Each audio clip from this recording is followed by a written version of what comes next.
হ্যাঁ, আমাদের এখানে রাত্রিবেলা ওই রণশ্রী মল নতুন জিএনএম পাস করে এসে জয়েন করেছিল। আজকের থেকে আমার খুব সম্ভবত খেয়াল করছে মাস 10 আগে। তো মাঝে দুবার শরীর খারাপ হওয়ার জন্য ওকে ও কাজ ছেড়ে দিয়েছিল। আবার ও নতুন করে জয়েন করে। জয়েন করার পরে ওর ডিউটি ছিল ক্যাটল্যাব ডিপার্টমেন্টের ডিউটি ছিল। তো ভাগ্যিস কালকে কোনো পেশেন্ট ছিল না ক্যাটল্যাবে, সেই জন্য ও ছিল। তো ওর কেবিনে গিয়ে যে এই ঘটনাটা ঘটিয়ে দেয় সেটাকে একেবারে আমরা বুঝতে পারলাম না। আওয়াজও আসেনি কোনো রকম। সেটা সিসিটিভি টিভিতে আপনারা নিশ্চয়ই দেখেছেন, দেখতে পারবেন।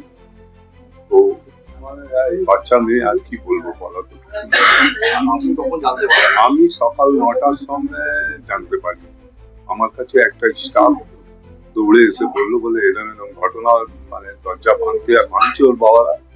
দরজা কেন ভাঙছে, বলে এরকম দুটো থেকে দেখা গেছে ওর মেয়ে ঝুলছে, তো দরজা ভাঙছে। এমন এটা তো দরজা না ভাঙাই ভালো। পুলিশ আসুক, পুলিশ প্রশাসন নিজের কাজটা করুক, এটাই।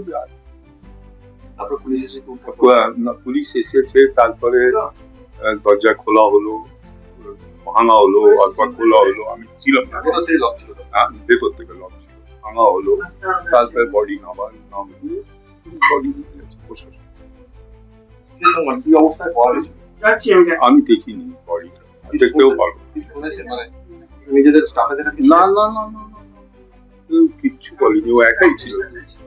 না মানে যখন নামানো হয়েছে সেই অবস্থাটা কিছু শুনেছে না, কিছু এই মুহূর্তে কিচ্ছু শুনি। এবার শুনবো হয়তো নিচে।